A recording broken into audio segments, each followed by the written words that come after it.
दोस्तों, आज हम एक बार फिर बात करेंगे सोने चांदी के उन रिकॉर्ड तोड़ दामों की जो पिछले कुछ महीनों से आसमान छू रहे हैं। जनवरी 2026 में सोना इंटरनेशनल मार्केट में $4600 प्रति औंस के पास पहुंच चुका है, जो अपने आप में एक नया ऑल टाइम हाई है। भारत में 24 कैरेट सोने का भाव 10 ग्राम के लिए करीब 1,40,000 से 1,42,000 रुपए प्रति 10 ग्राम के आसपास घूम रहा है, जबकि चांदी प्रति किलो 2,60,000 से 2,70,000 रुपए तक पहुंच गई है। दोस्तों, ये दाम देखकर आम आदमी की जेब पर बोझ तो पड़ ही रहा है, लेकिन सवाल ये है कि आखिर ये तेजी क्यों आ रही है और क्या ये अमेरिकी अर्थव्यवस्था को चरमरा देगी।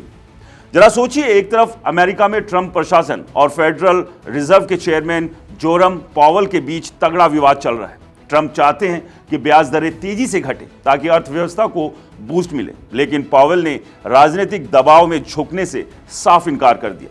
नतीजा, अमेरिकी जस्टिस डिपार्टमेंट ने फेडरल रिजर्व के हेडक्वार्टर के $2.5 बिलियन के रिनोवेशन प्रोजेक्ट पर कथित गड़बड़ी की क्रिमिनल जांच शुरू कर दी। पॉवेल ने इसे साफ साफ बहाना बताया और कहा कि यह सब इसलिए क्योंकि उन्होंने व्हाइट हाउस के मनमाने ऑर्डर नहीं माने।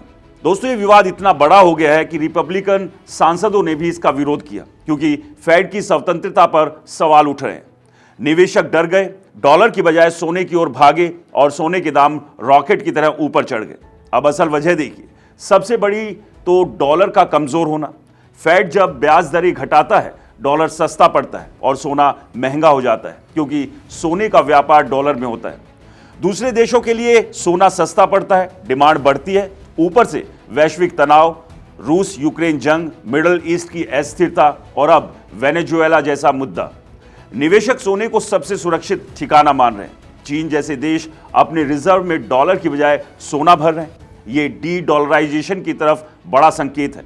सेंट्रल बैंक पिछले 3 साल से रिकॉर्ड सोना खरीद रहे हैं। 2026 में भी ये ट्रेंड जारी रहने की उम्मीद है। चांदी की बात करें तो वो और तेज दौड़ रही है।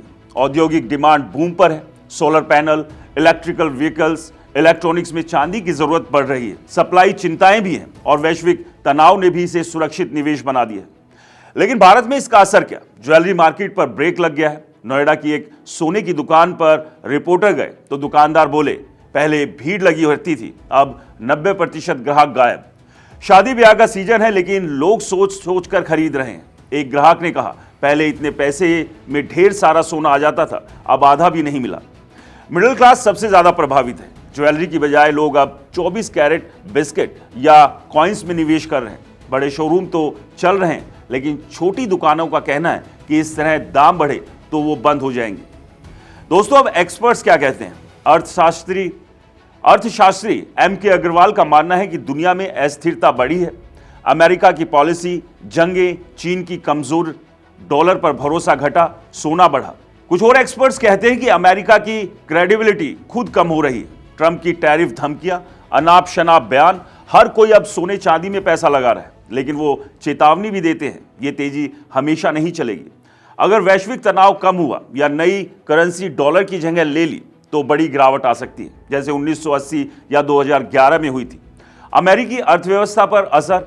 कई एक्सपर्ट्स कहते हैं, हाँ, अमेरिका का कर्ज $38 ट्रिलियन पार हो चुका है। जीडीपी से ज्यादा, रेवेन्यू कम, खर्च ज्यादा। अगर डॉलर और कमजोर हुआ, इन्फ्लेशन बढ़ा तो मंदी का खतरा है। लेकिन कुछ का मानना है कि अर्थव्यवस्था इतनी आसानी से नहीं चरमराएगी।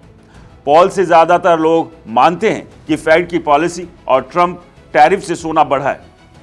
तो क्या करें? अगर आपके पास पहले से सोना है तो कुछ प्रॉफिट बुक कर लें। नया निवेश करने वाले सावधान, फोमा में ना आए। ये तेजी टेम्परेरी भी हो सकती है, लेकिन लंबे समय में सोना सुरक्षित लगता है, क्योंकि दुनिया की अनिश्चितता कम होने के आसार कम ही हैं। दोस्तों, सोना चमक रहा है, लेकिन ये चमक आम आदमी की जेब खाली भी कर सकती है। देखते हैं 2026 में क्या होता है, नई ऊंचाइयां या करेक्शन। आप क्या सोचते हैं? हमें कमेंट्स में बताइए।